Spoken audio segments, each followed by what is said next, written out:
Bienvenidos y bienvenidas a Detrás del titular, un espacio creado por el profesor Pedro Pablo Aguilera para entender cómo se construyen los discursos, cómo circula la información y cómo podemos leer de manera crítica lo que nos dicen los medios tradicionales, digitales y, por supuesto, las redes sociales. En Colombia, la relación entre medios de comunicación, creadores digitales y poder es como esas novelas familiares donde todo el mundo aparenta llevarse bien, pero a la hora de repartir la herencia, vuelan los platos. Un vínculo marcado por la seducción, la conveniencia y, por momentos, la traición. La política, la economía y la cultura no solo conviven en este ecosistema, se alimentan mutuamente. El poder necesita altavoces, los altavoces necesitan contenido, y el contenido siempre necesita un patrocinador, aunque no se diga en voz alta. La prensa tradicional, el viejo león que todavía ruge. Los medios históricos siguen siendo las catedrales de la información, imponentes, con décadas de legitimidad y un aura de autoridad, pero como en toda catedral, hay vitrales que dejan pasar solo cierta luz.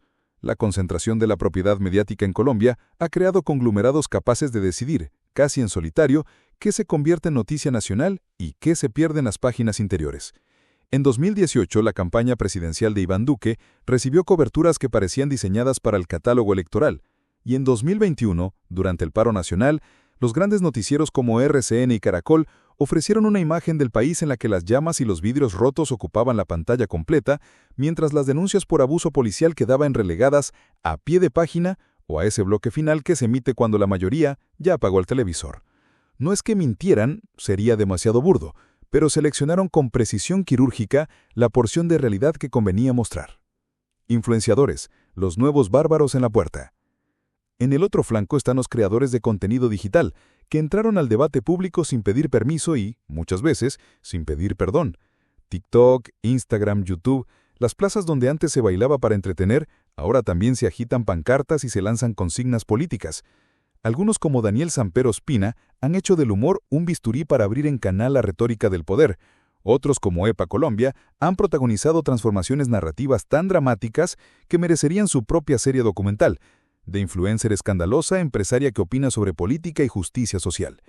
Lo interesante o inquietante es que ambos polos comparten algo en común, la capacidad de convertir un mensaje en fenómeno viral en cuestión de horas. En 2022, la campaña electoral se jugó también en el terreno de los microvideos y los hilos de Twitter. Algoritmos invisibles segmentaron a la población con una precisión que harían sonrojar a cualquier estratega de la Guerra Fría. Mensajes distintos para jóvenes universitarios, amas de casa, trabajadores informales o gamers de madrugada. Y el abrazo, interesado, entre medios e influencers. Y como en toda buena historia de competencia llegó el momento de las alianzas. Periodistas veteranos que migraron a plataformas digitales para mantener relevancia y marca personal, como Vicky Dávila, descubrieron que la independencia editorial no siempre significa neutralidad. Mientras tanto, influencers con millones de seguidores comenzaron a recibir invitaciones para participar en programas de radio y televisión, no por su rigor informativo, sino por su capacidad de atraer audiencias frescas y de hablar un idioma que la prensa tradicional hace tiempo olvidó. El resultado es un paisaje donde la frontera entre periodismo, propaganda y autopromoción es cada vez más difusa. La noticia se entrelaza con la opinión con la influencia, y la influencia con el negocio. Mecanismos del ecosistema mediático es diverso y complejo, como veremos gracias a engranajes bien engrasados como 1. Propiedad y líneas editoriales. Como filtros de Instagram suavizan ciertas arrugas de la realidad y exageran otras. 2. Alianzas estratégicas. Medios e influencers que comparten público, se prestan plataformas y se recomiendan mutuamente. 3. Campañas políticas y astroturfing. Movilizaciones digitales que parecen espontáneas pero están regadas con presupuestos abundantes. 4. Cobertura selectiva y encuadres. La lente decide si un hecho es una protesta legítima o una turba descontrolada. 5. Sanciones y recompensas simbólicas. Un retweet o una entrevista en prime time pueden coronar a un influencer o hundirlo. Ejemplos recientes que no necesitan lupa. Para quienes piensen que esto es una exageración teórica, basta con repasar la última década. Caso Mintic y Centros Poblados 2021. Mientras algunos noticieros minimizaron el escándalo de corrupción y lo trataron como un error administrativo, creadores digitales y periodistas independientes viralizaron investigaciones que evidenciaban la gravedad del desfalco. Resultado, la presión pública no vino de la televisión sino de Twitter y YouTube. Crisis del Metro de Bogotá, 2023. Medios tradicionales reprodujeron sin mayor cuestionamiento los comunicados oficiales sobre retrasos y cambios de contrato, mientras en redes circularon videos y análisis técnicos alternativos que cuestionaban la narrativa gubernamental. Muchos de estos contenidos fueron luego tomados por noticieros cuando ya era imposible de ignorar. Elecciones regionales 2023. Campañas políticas contrataron influencers para hablar espontáneamente de ciertos candidatos, disfrazando propaganda de opinión personal.